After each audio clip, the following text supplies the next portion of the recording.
Hello everyone, welcome to Eternal Basics. My name is Pojo, and today we're going to be talking about the Hand of Justice deck and building Advantage. We're going to be taking some of these cards out, replacing them with some slightly better ones, and we're also going to be focusing the deck down into something that can be attributed to a tempo weapons deck, where the idea is to put down a very early board position and make it so that you have a lot of creatures that are fairly hard to kill and fairly hard to trade with. And in doing so, I hope we can talk quite a bit about essentially the idea of advantage in Eternal and the many different ways in which that manifests themselves. Now, a green deck like this is concerned with two specific types of advantage. And before we talk about that, let's talk about the deck that we had last, right? Last time around, we had a deck that was only concerned with health. It was concerned with reducing your opponent to 0.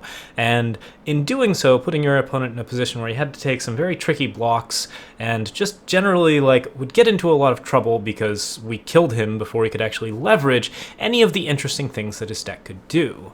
But most of the time, what you're going to see in Eternal is games of cards where the cards interact with each other, where they do what we call trading. So sometimes when you attack somebody with a creature, they get to trade their creature with yours, or they might choose not to block the creature and then attack with their own creature while your creature is no longer exhausted. And that would be, trading life with you in that particular idea. So all of the cards interact with each other, and we have these basic back and forths. And the idea behind advantage is that if we build a particular type of bonus, so for example, if you have more cards on the board or if we have stronger cards on the board, then we get to have better trades and we get to get more out of these kinds of interactions. And the more advantage that we build, the more that we get to roll over our opponent at later stages in the game. So with that in mind, let's look at this deck, and we're going to swap out a few cards, and then we'll take it into a ranked game. Okay, so looking at this deck, we can see quite a lot of different and some fairly strong cards, but there's also a bit of a spread as to what this deck wants to do. It's got a lot of different ideas about what's a good strategy. We have some really nice aggressive creatures with small weapons. These are really good and generate an interesting strategy that's what we're going to be focusing on. We also have some other stuff going on here, like a very interesting late game with a lot of nasty big creatures. We have some Relic Weapons and a couple of cards that interact with Relic Weapons, specifically Rolants Favor. Rolants Favor is a really nice favor for weapon-focused decks, but there's not really enough weapons in here to make that particularly good, so we're probably going to be ending up taking a few of these out. In fact, we'll probably ditch about 2 of them in just a second here. There's a lot of good cards, like I said, but there's a couple that stand out as real stinkers. First off, we have Steadfast Deputy, this 1/1 Aegis creature. Now, Aegis is a powerful effect, a really powerful effect, and it's very helpful for something that we're going to be talking about here, which is specifically stickiness. The idea that if a creature can stick to the board and really be hard to remove, then we get a lot of advantage out of that, because it's very hard to get rid of this creature. We can do things like put extra weapons on it, we can make it so that this creature is a lot more dangerous, even though it is, right now, not particularly good. But Steadfast Deputy's stats are a little bit weak, and there's a much better card that we're going to put in instead. So we're going to take the 1-drops out of the curve, and instead we're going to go for the Crownwatch Paladin. Now this card, as an uncommon, is another recommended first craft. It's a really excellent 2-drop, one of the 2 best 2-drops in the game, I think. This and Recono Outlaw tend to tie with each other for just overall power. The Warcry in Aegis is really strong. It interacts very well with weapons. It's just a much better card than the Tinker for just 1 more cost. So I'm going to put 4 of those in. And that way we have a much stronger deck already. Now, some other cards that are really obvious to get rid of is first off Treasury Guard, a 2/3 endurance creature. This card is nice and resistant to permafrosts, but it just doesn't really generate a lot of threat. It's not very good at attacking in. It's okay at blocking, but overall the 3 health is actually kind of in a really vulnerable spot where torches tend to do a lot of damage to it, and there's just a lot of easy ways to kill it. Overall, this card just doesn't do enough. So we're going to take this out, and we're going to swap in the Auric Sentry, which is a 1/5 with Endurance and Warcry. And Increasing the amount of war cries in this deck is part of the way that we're going to be building our advantage. We're not gonna just be building advantage on the board. We're also gonna be building advantage by attacking, and that's something that we'll talk about a little bit more as time goes on.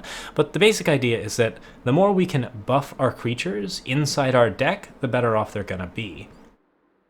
Okay, so with Auric Sentries in, I'm also pretty inclined to get rid of Copperhall Recruit. As you can see, this thing is barely as good as an Auric Sentry on just a stat level, and it costs 1 more. It's an okay defensive creature, but it's really not a strong card, and not a card that I would recommend, so we're going to pop this out. And in its place, we're going to put in something smaller, actually. And since we're still looking for, like, defensive creatures that can hold our weapons, there's actually a card that I would really like in here, and that is Silverwing Familiar. This is an uncommon. It's got that Aegis effect, which we're really fond of with all of the weapons that we have. It also has flying and lifesteal, which means that it just fits weapons really well. Having a weapon on Silverwing Familiar means that you have a very big creature that is hard to kill and is getting you consistent life gain. That's a really nice advantage. And the flying means that it's, pretty evasive, so it's fairly hard to block as well. This card is notoriously hard to kill, and we're actually going to put in 4 of them, and we'll have to figure out a place to cut something. My first instinct is to cut this Mithril Mace right here. I like Mithril Mace as a removal spell. It's a bit overcosted, it's a bit weak against a lot of the later game units, so I'm okay with taking just one of these out. I think we want to make this deck just a little bit more aggressive. We want to lower the curve on it a little bit. So to that end, we're going to cut out Valkyrie WIngs. We're going to cut out Rolants Favors, probably 1 to 2 of these. This card is really good at helping us get to these 8 drops, but honestly, I don't think we need a lot of these 8 drops. I love 4th Tree Elder. 4th Tree Elder is really good at getting across with weapons on it. I'm actually going to take out Sword of the Sky King, and we're just going to rely on Rolant if things get really bad. Sword of the Sky King is, of course, a lovely card if you're aiming for a slower game, but we're just going to try to increase the speed of this deck just a little bit. With those out, we can add in some cards like Gilded Glaive, which is very equivalent to this Mantle of Justice here, but like the Flame Blast and Flash Fire before, we can see that there's some versatility here. Gilded Glaive is actually something we can cast a little bit earlier than Mantle of Justice, and while Mantle of Justice will be stronger for us later in the game, this card just gets us a little bit more flexibility, and we like that flexibility a lot. So we're going to throw that in. In addition, it just means that we have more weapons in the deck. Speaking of more weapons, if you're running a Warcry deck, this card, Elder's Feather, is surprisingly powerful. The 1/1 stats don't look like all that much, but the added flying gives you a really nice bit of extra evasiveness. And if you get some war cries on it, this Elder's Feather gets really big and really scary. Okay, there's one other card that I forgot to take out, which is this card, Rebuke. Now, Rebuke silences and stuns a unit, and silencing a unit can be very close to removal. In many cases, it can even be removal if a creature has all of its health defined by some ability that it has, like Timekeeper. But when you are playing Rebuke, like, what you are doing is you are stunning a unit, you're getting rid of its abilities, but it's still on the board. And in a turn or two, it's going to be ready to attack and block again, which means that we're not actually taking anything off the board. As a result, Rebuke is more of an aggressive card, where we're attacking in, trying to take our opponent down to 0 before he gets a chance to do anything, similar to our red deck before.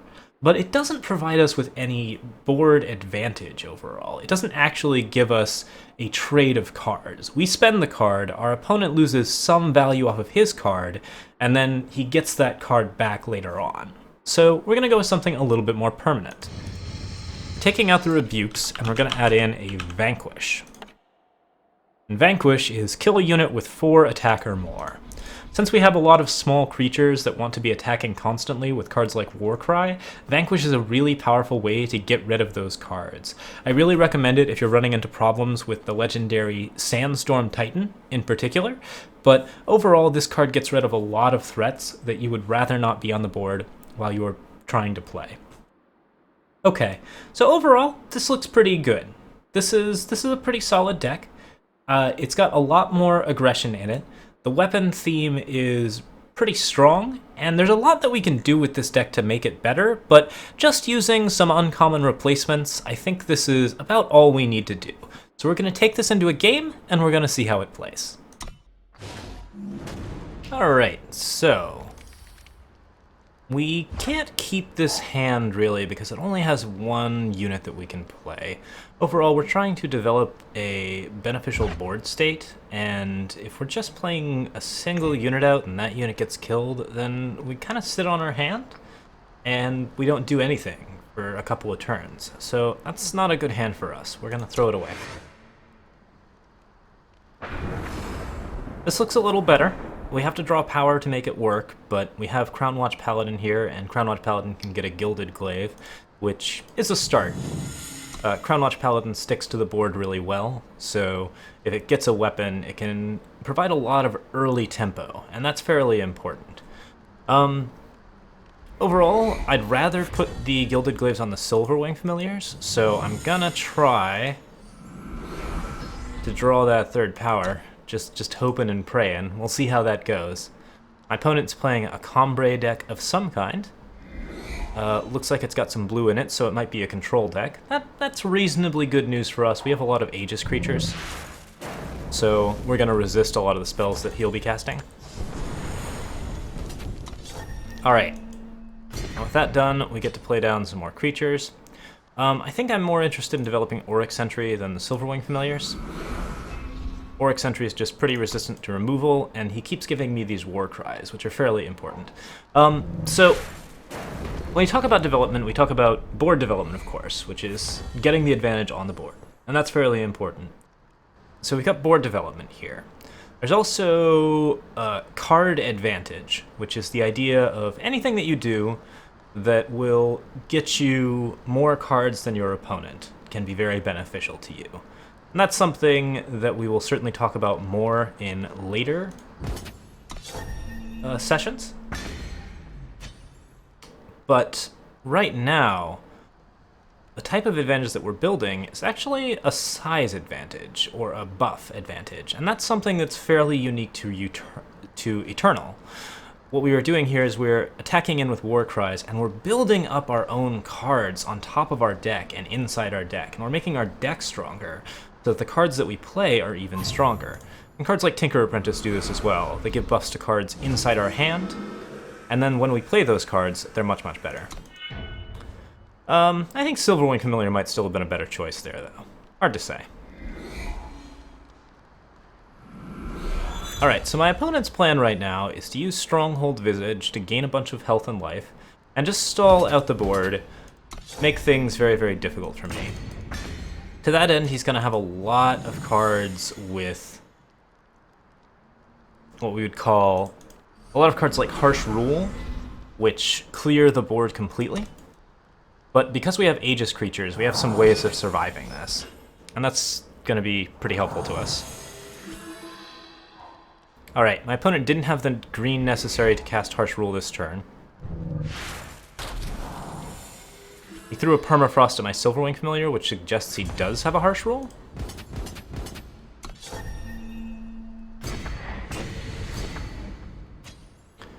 And I would really like to do something to him next turn. So we're going to play Silverwing Familiar down, and that'll survive the Harsh Rule. Assuming he doesn't have another Permafrost to pop my Aegises. Alright, he doesn't even have the Harsh Rule, so that's really good news for us. We can still expect it soon, though, so let's go ahead and set down the Gilded Glaive. Now we have just a ton of board advantage, and my opponent is playing for card advantage. He's trying to keep the board clear with lots of like wrath effects, that kind of stuff, and he's trying to just keep his own life up so that he doesn't have to worry about what's on the board. That's not going to work out for him, though, because we have a decent amount of stuff already attacking in.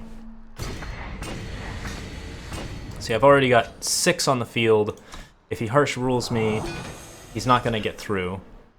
If he gets like a Lightning Storm and then a Harsh Rule, then I'm in trouble. Yep, and that part hurts. Hopefully no Permafrost here. Okay, no Permafrost.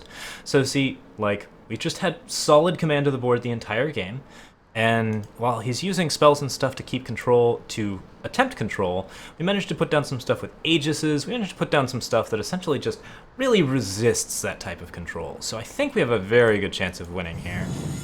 All we gotta do is... Alright, so the big risk here, right, is Desert Marshal. But I think we gotta play for it. Alright.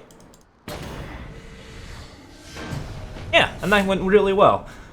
So yeah, we developed really big, strong threats. We gave those Aegis creatures some extra stats so that they were bigger cards. And that ended up being really important because we needed those bigger cards to push across for damage before my opponent started spiraling out of control. Once again, we ended up playing mostly a control deck here, which is the type of thing that you really want to get advantage on early. You want to be fairly aggressive with control decks. You can't overplay into Harsh Rule because if he spends that one card to get a ton of board advantage and a ton of card advantage, that can be really rough for you. But overall, I think that one was played pretty well, and the amount of advantage that we built early on really helped us out there.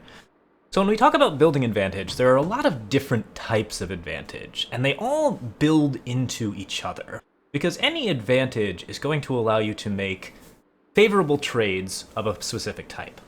And, you know, we talked about the kind of advantage that we were trying to rob our opponent of in the last video was all life advantage. We were just trying to get across and reduce their health to 0 before they could leverage any of their other distinct values and anything else that's cool about their deck.